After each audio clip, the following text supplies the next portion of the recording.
ಕಿರಿಕೀರ್ತಿ ಎಲ್ಲಿ ಹೋದಪ್ಪ? ಸಡನ್ ಆಗಿ ಬಂದೆ, ಜಡ್ಜ್ಮೆಂಟ್ ಕಾಪಿ ಇಟ್ಕೊಂಡೆ, ಏನ್ ವಿಶ್ಲೇಷಣೆ ಮಾಡಿದೆ, ಹೋರಾಟ ಮಾಡ್ತೀನಿ ಅಂತಂದೆ, ಅವ್ರಿಗೆ ಸಪೋರ್ಟ್ ಮಾಡ್ತೀನಿ ಅಂತಂದೆ, ಹೋರಾಟಗಾರರನ್ನ ಹೀಯಾಳಿಸ್ದೆ, ಎಲ್ಲವನ್ನೂ ಮಾಡಿ ಎಳೆ ಎಳೆಯಾಗಿ ಬಿಚ್ಚಿಡ್ತೀನಿ ಅಂತೇಳಿ ಹೇಳಿಬಿಟ್ಟು ಕಾಣೆ ಆಗ್ಬಿಟ್ಟಲ್ಲಪ್ಪ. ಕಾಣೆ ಆಗ್ಬಿಟ್ಟಲ್ಲ. ನಿಮ್ಮ ಕತೆನೇ ಇಷ್ಟು, ನಿಮ್ಮ ಕತೆಗಳೇ ಇಷ್ಟು. ನಿಮ್ಮಲ್ಲಿ ಯಾವುದೇ ಸರಕಿಲ್ಲ, ಮಾಹಿತಿ ಇಲ್ಲ.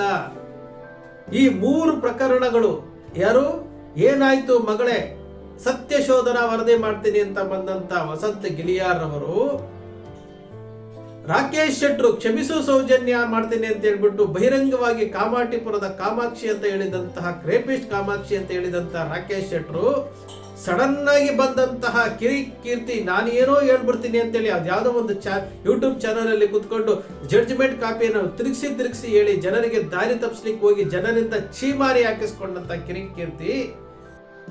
ನಮಸ್ಕಾರ, ನಾನು ನಿಮ್ಮ ಕಿರಿಕೀರ್ತಿ. ಅಪ್ಪ, ಸೋಷಿಯಲ್ ಮೀಡಿಯಾ ಹೀರೋಗಳ ದಯವಿಟ್ಟು ನಮ್ಗೆ ಒಂಚೂರು ಬದುಕಕ್ ಬಿಡ್ರಪ್ಪ ಪ್ಲೀಸ್. ನಿಮ್ಗೆ ಕೈ ಮುಗಿದು ಬೇಡ್ತೀನಿ. ಯಾಕೆ ಹಿಂಗೆ ಟಾರ್ಚರ್ ಮಾಡ್ತೀರಾ ನಮಗೆ? ನಮ್ಮ ಜೀವನದಲ್ಲಿ ಏನಾಗಿದೆ ಏನಾಗಿಲ್ಲ ಏನೂ ಗೊತ್ತಿಲ್ಲ ನಿಮಗೆ. ಇನ್ಫ್ಯಾಕ್ಟ್ ನಮ್ಮ ಹತ್ರನೇ ಕ್ಲಾರಿಟಿ ಇಲ್ಲ. ನಿಮ್ಗೆ ಹೆಂಗೆ ಅಷ್ಟು ಕ್ಲಾರಿಟಿ ಸಿಗುತ್ತೆ? ಏನಾಗ್ತಿದೆ ನಮ್ಮ ಲೈಫಲ್ಲಿ ಅನ್ನೋದ್ರ ಅರಿವು ಇನ್ನು ನನ್ನ ಕುಟುಂಬಕ್ಕೆ ಸರಿಯಾಗಿಲ್ಲ.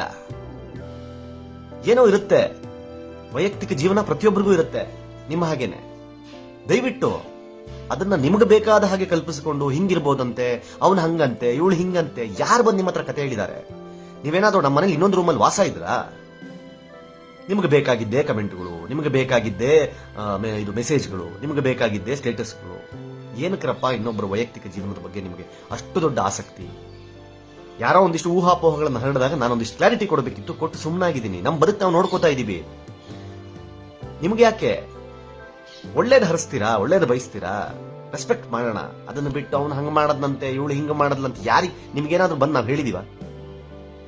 ನಾನೇನಾದ್ರೂ ಬಂದು ಅವಳು ಹಿಂಗ್ ಮಾಡಿದಾಳೆ ಅಂತ, ಅವಳೇನಾದ್ರೂ ಬಂದು ನಾನು ಹಿಂಗ್ ಮಾಡಿದೀನಿ ನಿಮ್ಮ ಹತ್ರ ಬಂದು ಯಾರಾದ್ರೂ ಹೇಳಿದ್ರೇನಪ್ಪ?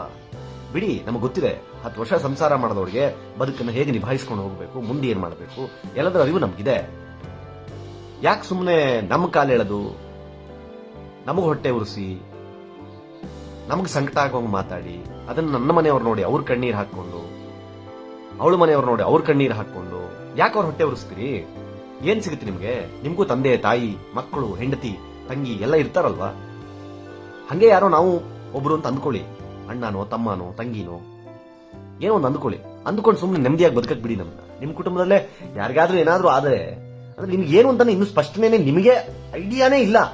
ಇಲ್ದೇನೆ ನೀವೇ ನಮ್ಮ ಪೋಸ್ಟ್ಗಳ ಆಧಾರದ ಮೇಲೆ, ನಮ್ಮ ಸ್ಟೋರೀಸ್ಗಳ ಆಧಾರದ ಮೇಲೆ ನೀವೇ ಏನೋ ಡಿಸೈಡ್ ಮಾಡ್ಕೊಂಡ್ಬಿಟ್ಟಿರ್ತೀರಾ, ನೀವೇ ಮಾತಾಡ್ತೀರಾ. ನಾವು ಎಲ್ಲಾದ್ರೂ ಹಂಗೇನಾದ್ರೂ ಆದಾಗ ನಾವೇ ಬಂದು ಕ್ಲಾರಿಟಿ ಕೊಡ್ತೀವಿ, ಹಿಂಗಾಗಿದೆ ಹಿಂಗಿದೆ ಅಂತ. ಬೇಕೇ ಬೇಕು ನಿಮ್ಗೆ ಗೊತ್ತಾಗಬೇಕು ಅಂತಂದ್ರೆ ಅಲ್ಲಿ ತನಕ ಸ್ವಲ್ಪ ತಾಳ್ಮೆಯಿಂದ ಇರಿ. ಯಾಕೆ ಸೈದ್ಧಾಂತಿಕ ವಿಚಾರಗಳು ನನ್ನ ವಿರೋಧಿಸಕ್ಕೆ ಸಾಧ್ಯ ಆಗದೆ ಇದ್ರೆ ಬಿಟ್ಬಿಡಿ. ಅದನ್ನು ಬಿಟ್ಟು ಸೈದ್ಧಾಂತಿಕ ವಿಚಾರದಲ್ಲೋ ಅಥವಾ ನನ್ನ ನಿಲುವುಗಳ ವಿಚಾರದಲ್ಲೋ ನೀವು ಅದನ್ನ ಅಪೋಸ್ ಮಾಡಕ್ಕಾಗದೇ ಇರೋ ಕಾರಣಕ್ಕೆ ವೈಯಕ್ತಿಕ ವಿಚಾರಗಳನ್ನ ಹಿಡ್ಕೊಂಡ್ಬಂದು ಯಾಕೆ ನಿಮ್ಮ ಸೋಷಿಯಲ್ ಮೀಡಿಯಾ ಪೇಜ್ಗಳನ್ನ ನನ್ನ ಹೇಳ್ತಿರ್ತೀವಿ? ನಿಮ್ಮ ಯೋಗ್ಯತೆಗೆ ನಿಮ್ಮ ಪ್ರೊಫೈಲ್ ನಲ್ಲಿ ನಿಮ್ಮ ಫೋಟೋ ಹಾಕೊಳ್ಳಕ್ ಯೋಗ್ಯತೆ ಇರಲ್ಲ, ನೀವು ನನ್ನ ಫೋಟೋನ ಹಾಕೊಂಡು ಅಲ್ಲಿ ಬಾಯಿಗೆ ಬಂದಂಗೆ ಮಾತಾಡ್ತೀವಿ. ಹೊಟ್ಟೆ ಉರಿಯುತ್ತೆ.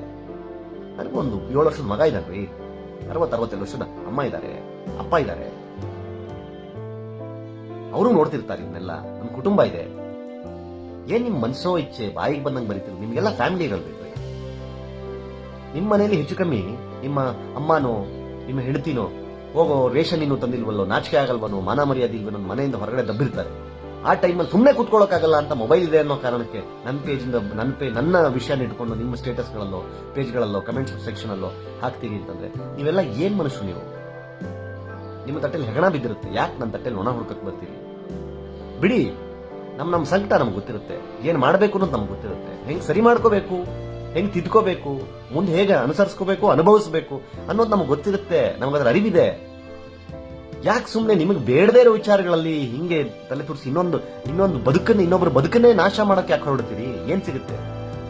ಸೋಷಿಯಲ್ ಮೀಡಿಯಾನ ಒಳ್ಳೆ ರೀತಿಯಲ್ಲಿ ಬಳಸ್ಕೊಳ್ಳಿ. ಸೈದ್ಧಾಂತಿಕವಾಗಿ ಹೌದು, ಕೆಲವು ನನ್ನ ನಿಲುವುಗಳಿದಾವೆ. ನಾನು ಅದನ್ನು ಹಿಂದೆನೂ ಮಾತಾಡ್ತೀನಿ, ಇವತ್ತು ಮಾತಾಡಿದ್ದೀನಿ, ಮುಂದೆನೂ ಮಾತಾಡ್ತೀನಿ. ನಿಮಗೆ ಹೇಗೆ ಒಂದು ಸಿದ್ಧಾಂತ ಇರುತ್ತೋ ನನಗೆ ಹಾಗೆ ಒಂದು ಸಿದ್ಧಾಂತ ಇರುತ್ತೆ. ಅದು ಸಂವಿಧಾನ ಕೊಟ್ಟರು ಹಕ್ಕು ನನಗೆ. ನೀವು ಹಾಗೆ ಸೈದ್ಧಾಂತಿಕವಾಗಿ ವಿರೋಧಿಸಕ್ಕೆ ಸಾಧ್ಯ ಆಗದೆ ಇದ್ದಾಗ, ಅಲ್ಲಿ ಕಾಲೆಳೆಯಕ್ಕೆ ಸಾಧ್ಯ ಆಗದೆ ಇದ್ದಾಗ ಯಾವ್ದಾವುದಕ್ಕೋ ಲಿಂಕ್ ಮಾಡ್ಕೊಂಡು ಯಾಕೆ ನನ್ನ ವೈಯಕ್ತಿಕ ವಿಚಾರಗಳನ್ನು ಹೇಳ್ತಾ ಇರ್ತೀರಿ? ನಮಗೂ ಒಂದು ಪರ್ಸನಲ್ ಲೈಫ್ ಅಂತ ಇದೆ ರೀ. ನಮಗೂ ಒಂದು ಬದುಕಂತ ಇದೆ, ಅದನ್ನು ರೆಸ್ಪೆಕ್ಟ್ ಮಾಡಿ. ಇಲ್ಲಿ ಗೊತ್ತಿಲ್ಲ, ಪೇಷಂಟ್ಗಳಿರ್ತಾರೆ, ಟ್ರೀಟ್ಮೆಂಟ್ ತಗೊಳ್ತಾ ಇರೋರು ಇರ್ತಾರೆ, ಡಿಪ್ರೆಷನ್ ಇದ್ದವ್ರು ಇರ್ತಾರೆ. ಅರ್ಥ ಮಾಡ್ಕೊಳ್ಳಿ.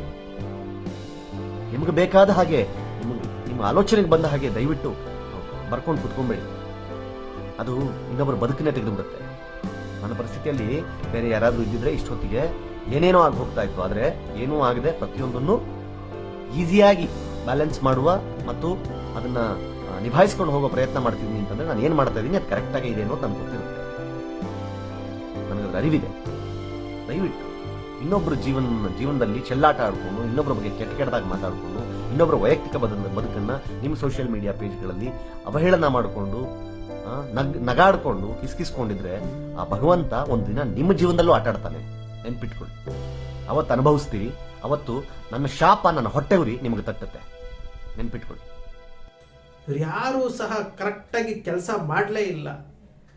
13 ವರ್ಷಗಳ ಹಿಂದೆ ಇದು ಲಾಜಿಕಲ್ ಎಂಡ್ ಇಲ್ಲ ಅಂತ ಹೇಳಿದಂತ ಚಕ್ರವರ್ತಿ ಮೊನ್ನೆ ಬಂದು ಕೊರಗಜ್ಜನ ಮುಂದೆ ಬಂದ್ಬಿಟ್ಟು ಸಮೀರ್ ವಿರುದ್ಧ ಮಾತನಾಡಿದಂತ ಚಕ್ರವರ್ತಿ ಅವರನ್ನ ಬೆಂಬಲಿಸಿಕೊಂಡು ಯಾವುದೋ ಒಂದು ವೇಶ್ಯಾವಾಟಿಕೆ ಕೇಸ್ನಲ್ಲಿ ಇರುವಂತಹ ರೋಲ್ ಕಾಲ್ ಮಾಡ್ತಾ ಇರುವಂತಹ ಪುನೀತ್ ಕೆರೆಹಳ್ಳಿ ಇವರ ಪರವಾಗಿ ಮಾತನಾಡುವಂತವ್ರು ಎಲ್ಲಿ ಹೋದ್ರು? ಇವರೆಲ್ಲ ಎಲ್ಲಿ ಹೋದ್ರು? ಇವರಿಗೆ ನಿಜವಾಗ್ಲೂ ಸತ್ಯವನ್ನ ಹೊರಗಡೆ ತರಬೇಕು ಅಂತಂದ್ರೆ ಕಿರಿಕೀರ್ತಿ ಅದನ್ನ ಜನರ ಮುಂದೆ ಹೇಳ್ಬೇಕಾಗಿತ್ತು. ಯಾತಕ್ಕೆ ಕೊಡಿದ್ರು? ಹೆಣ್ಣು ಮಕ್ಕಳು ಚೀಮಾರಿ ಹಾಕಿದ್ರಲ್ಲ ನಿನಗೆ. ನೀವು ಒಂದು ವಿಡಿಯೋದಲ್ಲಿ ಹೇಳಿದಿರಲ್ಲ, ನಿನ್ ಸ್ವಂತ ವಿಡಿಯೋದಲ್ಲಿ ಹೇಳಿದಿರಲ್ಲ, ಹಿಂದಿನ ಪ್ರಸ್ತಾಪ ಮಾಡಿದ್ವಲ್ಲ, ನಮ್ಮ ಪಾಡಿಗೆ ನಮ್ಮನ್ನ ಬಿಟ್ಟು ಬಿಡಿ, ನನ್ನ ಪಾಡಿಗೆ ನನ್ನನ್ನ ಬಿಟ್ಟು ಬಿಡಿ ಅಂತ ಹೇಳಿದಿರಲ್ಲ. ನಿಮ್ಮ ಪಾಡಿಗೆ ನಿಮ್ಮನ್ನ ಬಿಟ್ಟು ಬಿಡ್ತೀವಿ, ಆದ್ರೆ ಯಾಕೆ ಹೋರಾಟವನ್ನ ದಾರಿ ತಪ್ಪಿಸ್ಲಿಕ್ಕೆ ಬಂದು ಯಾತಕ್ಕೋಸ್ಕರ ಜನರ ಹತ್ರ ಚೀಮಾರಿ ಹಾಕಿಸ್ಕೊಂಡು ಯಾತಕ್ಕೋಸ್ಕರವಾಗಿ ಹೋದ್ರು? ನಿಮ್ಮ ಕಥೆಗಳು ಎಷ್ಟು ದೊಡ್ಡದಿದೆ ಗೊತ್ತಾ?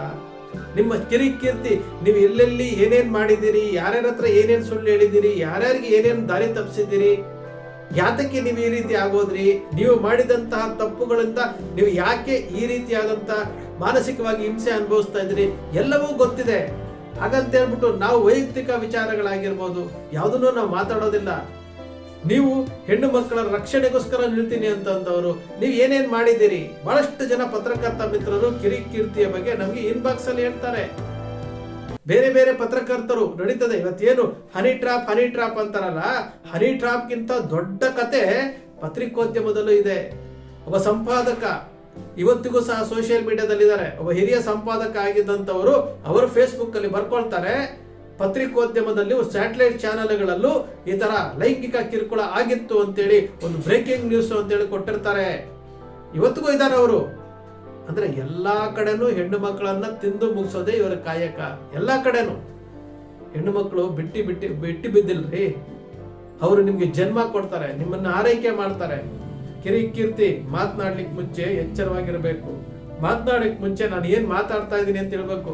ಯಾರೋ ಏನೋ ಮುಂದಷ್ಟು ಸಹಾಯ ಮಾಡ್ತಾರೆ, ಹೊಟ್ಟೆ ತುಂಬಿಸ್ಕೊಳ್ಬಹುದು ಅಂತೇಳಿ ನಿಮ್ಮ ಆತ್ಮ ಸಾಕ್ಷಿಗೆ ನೀವು ಕೊಂದುಕೊಂಡು ಜೀವನ ಮಾಡೋದಲ್ಲ. ಕಿರಿಕೀರ್ತಿಯವರೇ, ನೀವು ಮಾತನಾಡಿರುವಂತಹ ವಿಡಿಯೋವನ್ನ ಪ್ಲೇ ಮಾಡಿದ್ದೀವಿ. ಯಾಕಂದ್ರೆ ನಿಮಗೆ ಗೊತ್ತಿದೆ ಸಮಸ್ಯೆ ಬಂದ್ರೆ ಎಷ್ಟು ನೋವಾಗುತ್ತೆ ಮಾನಸಿಕವಾಗಿ ಅಂತೇಳಿ. ಅದಕ್ಕೋಸ್ಕರವಾಗಿ ನಿಮ್ಮ ವಿಡಿಯೋವನ್ನ ಪ್ಲೇ ಮಾಡಿ ನೀವು ತಿಳ್ಕೊಂಡ್ಲಿ ಅನ್ನೋ ಕಾರಣಕ್ಕೋಸ್ಕರವಾಗಿ ನಿಮ್ಮ ವಿಡಿಯೋವನ್ನು ನಾವು ಪ್ಲೇ ಮಾಡ್ತಾ ಇದ್ದೀನಿ. ಸ್ನೇಹಿತರೆ, ನಿಮ್ಮ ಅಕ್ಷರ ಮೀಡಿಯಾ ಯಾವತ್ತೂ ಸೃಷ್ಟಿ ಮಾಡೋದಿಲ್ಲ, ದಾರಿ ತಪ್ತಾ ಇರುವಂತವರಿಗೆ ಸರಿ ದಾರಿಗೆ ತರುವಂತಹ ಕೆಲಸ ಮಾಡುತ್ತೆ. ನಿಮ್ಮ ಅಕ್ಷರ ಮೀಡಿಯಾದ ವಿಶ್ಲೇಷಣೆ ನಿಮ್ಗೆ ಇಷ್ಟ ಆಯ್ತು ಅಂದ್ರೆ ಸಬ್ಸ್ಕ್ರೈಬ್ ಆಗ್ಲಿಲ್ಲ ಅಂದ್ರೆ ಸಬ್ಸ್ಕ್ರೈಬ್ ಮಾಡ್ಕೊಳ್ಳಿ. ಪಕ್ಕದಲ್ಲಿ ಕಾಣುವಂತ ಬೆಲ್ ಐಕಾನ್ ಪ್ರೆಸ್ ಮಾಡಿ, ಶೇರ್ ಮಾಡಿ, ಪ್ರೋತ್ಸಾಹ ನೀಡಿ.